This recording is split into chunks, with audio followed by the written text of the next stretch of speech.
But lately, You should be ashamed. All you do is preach me, shut up! She here, she. I'll handle it. Welcome dear ऑकर्ड्स। आज मैं आपको एक interesting movie समझाने वाला हूँ जिसका नाम है gifted hands the Ben Carson story. इस क्यूट दिखने वाले लड़के का नाम बेनी है। क्यूट तो है लेकिन साथ ही काफी बेवकूफ भी है। उसकी क्लास में सभी बच्चों के अच्छे मार्क्स आते हैं, लेकिन अगर बेनी की बात की जाए तो हमेशा सभी को पहले से पता होता है कि बेनी के कितने मार्क्स आ सकते हैं। हमेशा टेस्ट में बेचारे के मार्क्स 0 से 9 के बीच ही आते हैं। इस वजह से क्लास के सभी बच्चे उसका मजाक ही बनाते रहते हैं और उस पर हंसते रहते हैं। वो खुद को दुनिया का सबसे नालायक इंसान समझता है। वो अपनी माँ को बोलता है, मम्मी मैं बहुत ही नालायक हूँ, इसलिए कभी भी मेरे अच्छे मार्क्स नहीं आने वाले हैं। लेकिन उसकी माँ कुछ और ही सोचती है। वो हमेशा बेनी का हौसला बढ़ाती रहती है और हमेशा यही बात बोलती है कि बेटा तुम भी बहुत बड़े बड़े काम कर सकते हो। ये कहानी एक सच्ची कहानी है, एक ऐसे आदमी की कहानी जो सभी की तरह साधारण है, सभी की तरह खून और मान से बना हुआ है। उसने ऐसे बड़े बड़े काम कर दिखाए जिनको करना बहुत ही मुश्किल था। पूरी जिंदगी काले रंग और भेदभाव की वजह से उसके दोस्त, टीचर्स, साथ काम करने वाले लोग हमेशा बेनी का मजाक बनाते आए हैं। लेकिन वो ऐसे ऐसे काम करके दिखाता है जो कि सिर्फ कोई जीना सीख कर सकता है। तो मूवी की शुरुआत इस क्लासरूम से होती है। हमेशा की तरह सभी को पता है कि बेनी के कम मार्क्स आ गए होंगे। अब की बार उसके 0 मार्क्स आए होते हैं। एक लड़की बोलती है, मैम बेनी के 0 मार्क्स आए हैं, लेकिन गलती से टीचर को 0 की जगह 9 सुनाई देता है। बाकी सभी बच्चों के 20 से ऊपर नंबर आए होते हैं, लेकिन टीचर बेनी के कम नंबर्स के साथ भी खुश दिखाई दे रही है और बेनी का मजाक बनाते हुए बोलती है, बेनी तुम पहले से बेहतर कर रहे हो, तुम्हारे लिए तो 9 भी बहुत ज्यादा है। जब भी क्लासरूम में बेनी के नंबर्स बताए जाते हैं, सारी क्लास पागलों की तरह हंसने लगती है और ऐसे बेचारे के साथ हमेशा ही होता रहता है। ये बात बस क्लासरूम तक ही नहीं रहती। जब भी किसी को बेनी दिखता है तो वो शरीफ से बेनी का मजाक बनाने लगते हैं। हमेशा लोग बेनी के पीछे पीछे घूमते रहते हैं, इसलिए नहीं क्योंकि वो बहुत मशहूर है, लेकिन उसका पीछा तो गलत वजह से किया जाता है। कुछ बदमाश बच्चे उसके पीछे पीछे आते हैं और बेचारे को तंग करने लगते हैं। अब बेनी अपनी जिंदगी से काफी निराश हो गया है क्योंकि उसके साथ हमेशा ही ऐसा होता है, हर कोई उसका मजाक बनाता है। वो इस सब से बिल्कुल तंग आ चुका है। उसकी जगह अगर कोई और भी होता तो वो भी दुखी होता। इससे बेनी को बहुत ही गुस्सा आता है। वो अपने गुस्से को काबू नहीं कर पाता और मुट्ठी में चाबी रख के एक लड़की को खतरनाक मुक्का मारता है, जिसकी वजह से उस शैतान बच्चे का खून निकलने लगता है। अब प्रिंसिपल बेनी की माँ सोनिया को ऑफिस में बुलाती है और जो आज बेनी ने किया वो सब बता देती है। प्रिंसिपल बेनी के नंबर सोनिया को दिखाता है, जो कि सोनिया के लिए काफी चिंता वाली बात होती है, क्योंकि अगर किसी भी बच्चे के कम मार्क्स आते हैं तो जाहिर सी बात है उसकी माँ चिंता तो करेगी कि मेरा बच्चा पढ़ क्यों नहीं रहा है। देखने पर पता लगता है तो वो सभी सब्जेक्ट्स में लगभग फेल ही है। हमेशा बेनी का मजाक बनाने की वजह से बेनी के आत्मविश्वास और उसकी सोच पर बहुत ही बुरा असर हुआ है। वो अपनी माँ को बार बार बोलता रहता है, मम्मी मैं इतना होशियार नहीं हूँ कि मैं बहुत अच्छे मार्क्स लेके आ सकूं। लेकिन उसकी माँ बेनी और बेनी के बड़े भाई कर्टिस को हमेशा हौसला देती रहती है। अब एक दिन दिखाते हैं तो बेनी अपनी माँ के पास जाता है और पढ़ाई में मदद मांगता है। अब सोनिया कुछ नोटिस करती है और बेनी को बोलती है, बेटा तुम्हें पढ़ने के लिए चश्मे की जरूरत है। सोनिया को महसूस होता है कि बेनी की आंखें कमजोर हैं, क्योंकि पढ़ाई करते वक्त वो छोटे शब्दों को ठीक से पढ़ नहीं पा रहा था। बेनी के चश्मे आते हैं तो उसके तो मजे हो जाते हैं। अब बेनी के नंबर से पहले से बेहतर आने लगते हैं और वो एक स्पेलिंग कंपटीशन भी जीत गया है। अब एक संडे की सुबह दिखाते हैं तो बेनी जल्दी उठकर एक चर्च में जाता है। वहाँ एक मंत्री काफी अच्छा बोल रहा होता है और सभी का हौसला बढ़ा रहा होता है। वो अपने भाषण में एक डॉक्टर की कहानी बताता है और उस कहानी में बेनी खुद को डॉक्टर की जगह सोचने लगता है और एक समुद्री डाकू को हरा देता है। और अब बेनी की ये कल्पना उसके सामने एक नई दुनिया का रास्ता खोल देती है, जहाँ बहुत कुछ सीखने को है। इसके बाद दिखाते हैं बेनी अपने घर जाता है और अपनी माँ को बोलता है, माँ मैं एक डॉक्टर बनना चाहता हूँ। और अब बेनी की सोच में भी परिवर्तन आ गया है। जैसे कि वो पहले सोचा करता था कि मैं नालायक हूँ, वो अब इस सोच से आगे निकल चुका है और खुद पे विश्वास करने लगा है। अपनी जिंदगी को देखने का उसके लिए अब एक नया रास्ता खुल गया है। लेकिन सोनिया खुश नहीं है क्योंकि उसके दोनों बेटे टीवी देखने में ज्यादा समय बेकार करते हैं। उसको ये देखकर बुरा लगता है और इसीलिए वो एक मनोचिकित्सक के पास जाती है। वो डॉक्टर को अपने डर और चिंता के बारे में बताती है। वो बताती है, बचपन में स्कूल नहीं जा पाई थी और 13 साल की छोटी उम्र में मेरी शादी हो गई थी। वो डॉक्टर को अपनी और भी चिंताओं के बारे में बताती है और कहती है, मुझे पता चला था कि मेरे पति ने किसी और से भी शादी की हुई है और उस दूसरी औरत के साथ मेरे पति का एक और बच्चा भी है। मैंने अपने पति से तलाक इसलिए नहीं लिया क्योंकि मैं अपने बच्चों के पालन पोषण के बारे में सोचती रही थी, लेकिन जब मुझे पता चला कि मेरा पति ड्रग्स की स्मगलिंग करता है तो मैंने उसको छोड़ दिया। तब से मैं अपने बच्चों को अकेले पाल रही हूँ। बेचारी सोनिया की जिंदगी बहुत ही मुश्किल है। वो बताती है पैसों के लिए मुझे साफ सफाई का काम करना पड़ता है, लेकिन ये बात मैंने अपने बच्चों से छुपा रखी है और इस सब की वजह से उसकी मेंटल हेल्थ पर बहुत बुरा असर पड़ा है। इतनी सारी चिंता फिक्र, इन सब की वजह से वो अंदर से टूटने लगी है और खुद को डिप्रेशन में महसूस करने लगी है। और जब डॉक्टर को पता लगता है कि सोनिया के मन में आत्महत्या करने जैसे ख्याल भी आते हैं तो वो बोलता है मुझे लगता है आपको कुछ दिन के लिए हॉस्पिटल में रहना चाहिए। अब सोनिया इस बात पर थोड़ा गौर करती है, लेकिन आखिर में वो भी हॉस्पिटल में रहने वाली बात के लिए मान जाती है। अब सोनिया अपने बच्चों को बोलती है बच्चों में कुछ दिन के लिए डेट्रॉइट जा रही हूँ और एक आंटी तुम लोगों का ध्यान रखेगी। सोनिया अपने दोनों बच्चों को पहाड़ी याद करने के लिए बोलती है कि जब मैं आऊंगी तब मैं तुमसे पहाड़ी सुनूंगी। दोनों बच्चे भी अपनी माँ को दूर जाने से मना करते हैं, लेकिन आखिर में उनको अपनी माँ की बात माननी पड़ती है। जब सोनिया हॉस्पिटल पहुंचती है तो उसको अपने सामान में बैनी का लिखा एक खत मिलता है। खत में स्पेलिंग्स की बहुत सारी गलतियां होती है, लेकिन छोटे बैनी का लिखा खत दिल को छूने वाला है, इसलिए खत पढ़ के सोनिया बड़ी भावुक हो जाती है। अब इसके दौरान दिखाते हैं तो बैनी पढ़ाई में बेहतर होता जा रहा है। अब की बार उसके 25 में से 24 नंबर आए हैं। वो भागता हुआ घर जाता है ताकि उसका ख्याल रखने वाली लड़की को वो अपने नंबर बता सके, लेकिन घर पहुंचकर वो हैरान हो जाता है क्योंकि घर पर उसकी माँ वापस आ चुकी है।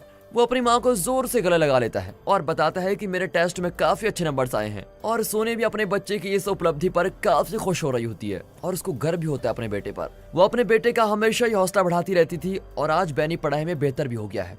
अब कुछ समय बाद सोनिया को साफ सफाई करने वाला एक नया काम मिलता है। जिसके घर में उसको काम मिला है वो आदमी नई चीजों को सीखने में दिलचस्पी रखता है और साथ ही बहुत दयालु भी है।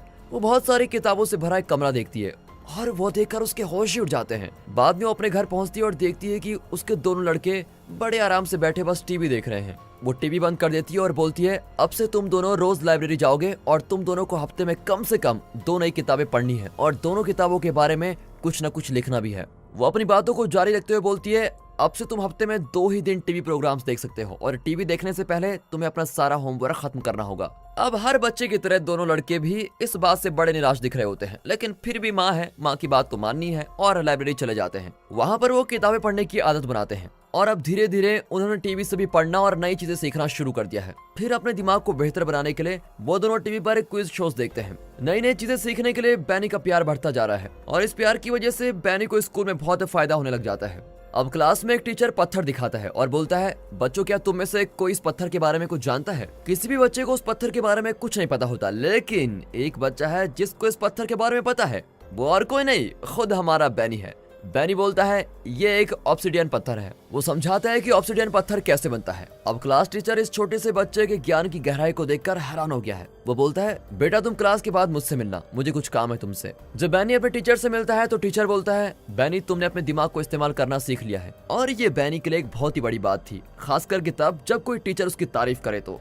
अब बैनी अपनी क्लास में बहुत ही अच्छा करता जा रहा है। वो इंग्लिश की स्पेलिंग में भी बहुत अच्छा हो गया है और स्पेलिंग का एक कंपटीशन भी जीत जाता है। लेकिन बैनी को अच्छा करता देख उसकी क्लास टीचर ज्यादा खुश नहीं दिखाई दे रही होती है। लेकिन टीचर के पास भी कोई चारा नहीं है, उसको बोलना ही पड़ता है कि बैनी स्पेलिंग कंपटीशन जीत गया है। अब पता लगता है कि बैनी की क्लास टीचर रंग की वजह से भेदभाव करती है। साल के आखिर में अवार्ड दिए जाने वाले समारोह में स्कूल का प्रिंसिपल बोलता है इस साल का सबसे अच्छा बच्चा हमारा बैनी है। ये बात सुनकर दर्शकों में बैठे बैनी की माँ और भाई पागलों की तरह खुशी मनाने लगते हैं। वो दोनों बैनी के ऊपर बहुत गर्व करते हैं। बैनी को सर्टिफिकेट दिया जाता है, लेकिन उसके बाद ही बैनी की क्लास टीचर माइक पर आ जाती है और कुछ ऐसी बातें बोलती हैं जिसकी वजह से उसकी छोटी सोच सभी को पता लग जाती है। वो बोलती है सभी बच्चों को शर्म करनी चाहिए कि बैनी तुम लोगों से अच्छा कर गया। वो काला भी है और साथ ही उसकी माँ गरीब भी है, फिर भी तुम उससे बेहतर नहीं कर पाए। बैनी की टीचर पता नहीं कैसी टीचर है, वो अपनी भेदभाव वाली सोच को भूलकर बैनी का टैलेंट ही नहीं देख पा रही है। इस बात ने बैनी की माँ को हिला कर रख दिया है, इसीलिए वो तय करती है कि मैं बैनी का एडमिशन किसी और जगह करवाने जा रही हूँ जहाँ मेरे बेटे के रंग की वजह से कोई उसके साथ भेदभाव न करे और उसके टैलेंट को समझ जाए। दोस्तों मैं वीडियो को यहाँ पर पॉज करता हूँ। बैनी जैसे टैलेंट वाले बहुत बच्चे हैं जिनको रंग, जात, धर्म इन सब की वजह से धक्के खाने पड़ते हैं और फिर वे बच्चे कभी भी आगे नहीं बढ़ पाते, अपनी जिंदगी में कुछ भी बड़ा नहीं कर पाते। दोस्तों आपको क्या लगता है, क्या ये भेदभाव कभी ठीक हो सकता है? अगर हाँ तो ये कैसे किया जा सकता है? कमेंट्स में अपनी राय जरूर दें। अब बैनी का एडमिशन एक ऐसे स्कूल में कराया जाता है जहाँ ज्यादातर बच्चे काले रंग के होते हैं।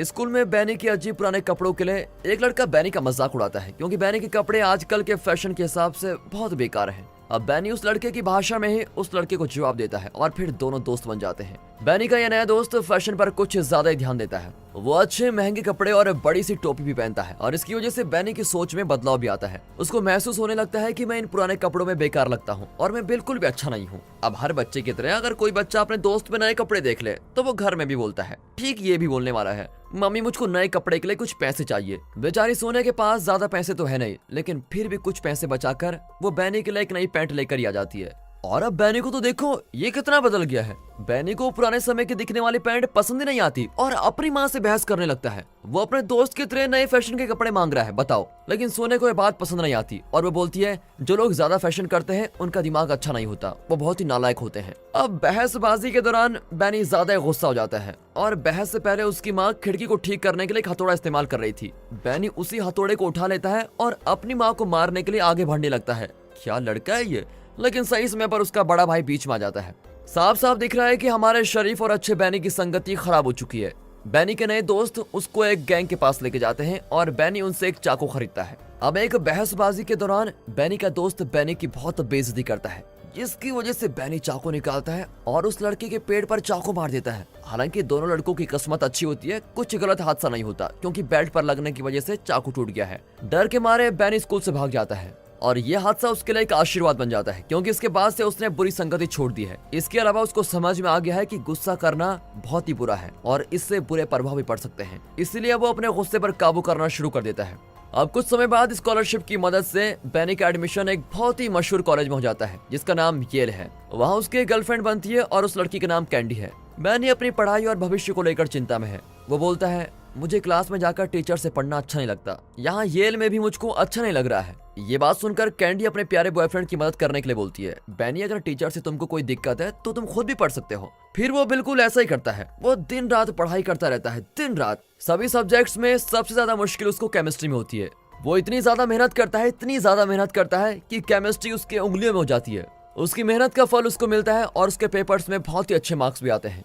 अब बैनी तय करता है कि मैं दिमाग की सर्जरी करने वाला न्यूरोसर्जन डॉक्टर बनूंगा। वो जॉब के लिए जॉन्स हॉकिंस नाम की एक जगह पर जाता है और इसी जगह पूरे यूएस का सबसे बड़ा हॉस्पिटल है। जॉन्स हॉकिंस हॉस्पिटल में सिर्फ 2 न्यूरोसर्जन के लिए जगह है। अब इस नौकरी को पाना इतना आसान भी नहीं होने वाला है। सबसे अच्छे और होशियार बच्चे ही इस नौकरी को पा सकते हैं। लेकिन हमारे बैनी ने तो जिद ठान रखी है कि मैं जॉन्स हॉकिंस के अलावा कहीं और नौकरी नहीं करूंगा, इसलिए वो नौकरी के लिए कहीं और कोशिश भी नहीं कर रहा है। अब नौकरी के लिए बैनी का इंटरव्यू किया जाता है और उसका आत्मविश्वास देखकर इंटरव्यू लेने वाला डॉक्टर बड़ा प्रभावित हो जाता है। जब बैनी से पूछा जाता है कि तुम दिमाग का डॉक्टर क्यों बनना चाहते हो, तो हमारा बैनी बोलता है सर, दिमाग हमारे शरीर का बहुत ही खास और दिलचस्प हिस्सा है। मैं दिमाग से जुड़े राजों को जानना चाहता हूँ और सारी दुनिया के सामने लेकर आना चाहता हूँ। वो अपनी बातों को जारी रखते हुए बोलता है मैं इस दुनिया में कोई चमत्कार करना चाहता हूँ और वो भी खुद। अब उसका इतना आत्मविश्वास देखकर इंटरव्यू लेने वाला डॉक्टर बड़ा खुश हो जाता है और बैनी को नौकरी पर रख ही लेता है। यहाँ जॉन्स हॉकिंस में भी बैनी को ज्यादा लोग पसंद नहीं करते। बैनी से बड़ा एक डॉक्टर बैनी को बोलता है तुम कोई इतने खास नहीं हो, और हमें साफ साफ पता लग रहा है कि ये सीनियर डॉक्टर भेदभाव करने वाला इंसान है। वो डॉक्टर बैनी को बोलता है अब से तुम्हें जो करने को बोला जाएगा तुम वही करोगे। बेचारे बैनी को खांसी जुकाम वाले मरीजों को देखने का काम दिया गया है। एक दिन कोई इमरजेंसी केस आता है कि अभी के अभी मरीज की सर्जरी करना जरूरी है, ये जिंदगी और मौत की स्थिति है। सर्जरी करने वाला कोई भी डॉक्टर हॉस्पिटल में नहीं है। अगर जल्दी कुछ न किया जाएगा तो मरीज के साथ कुछ भी हो सकता है, वो मर भी सकता है। वहाँ पर सर्जरी करने के लिए केवल बैनी ही है, लेकिन उसके पास सर्जरी करने के लिए लाइसेंस नहीं है। वो बिना लाइसेंस के ऐसे किसी मरीज का ऑपरेशन नहीं कर सकता, लेकिन फिर भी अपनी नौकरी को दांव पर लगाते हुए वो ऑपरेशन करता है और मरीज की जान बचा लेता है। अब बैनी का बड़ा डॉक्टर बैनी को ऑफिस में बुलाता है। बैनी को लग रहा होता है कि जो ऑपरेशन आज मैंने बिना लाइसेंस के किया उसके लिए मुझको आज बहुत डांट पड़ने वाली है, लेकिन वो हैरान हो जाता है जब एक जान बचाने के लिए उसका सर उसकी तारीफ करता है। और फिर हॉस्पिटल में बैनी का काम ऐसे चलता रहता है।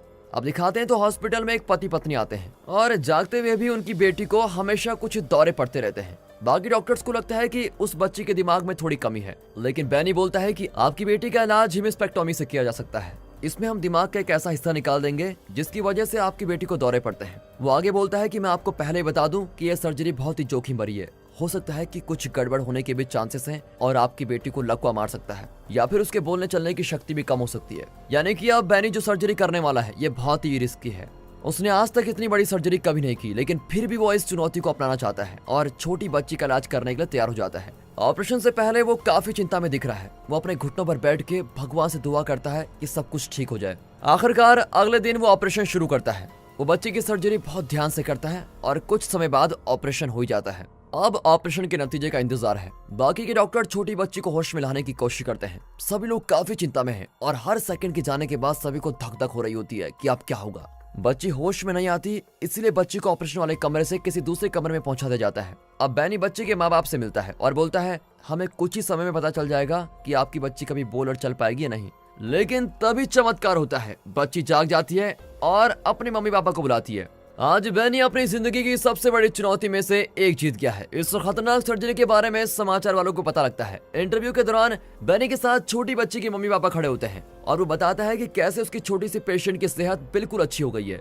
वो साथ ही बोलता है, हमारा दिमाग शरीर का बहुत ही चमत्कारी हिस्सा है, उसकी वजह से ही छोटी बच्ची की अच्छी से सर्जरी हो पाई है और आने वाले समय में हेमिस्टेक्टोमी जैसी सर्जरी सभी के काम आएंगी। अब बैनी अपने काम से जुड़ी जिंदगी को तो अच्छे से कर रहा होता है, लेकिन उसकी अपनी पर्सनल लाइफ कुछ खास नहीं चल रही है। उसकी पत्नी को बच्चा होने वाला होता है, लेकिन उसकी जिंदगी में एक बुरी घटना होती है। बच्चे के पैदा होने से पहले ही उन्होंने अपने बच्चे को खो दिया है। वो अपनी पत्नी के साथ काफी समय बिताने लगता है और अपनी पत्नी का ख्याल रखने के लिए बेड के पास बैठता है, लेकिन उसकी पत्नी बोलती है, आपको वापस हॉस्पिटल जाना चाहिए और अपने काम पर ध्यान देना चाहिए।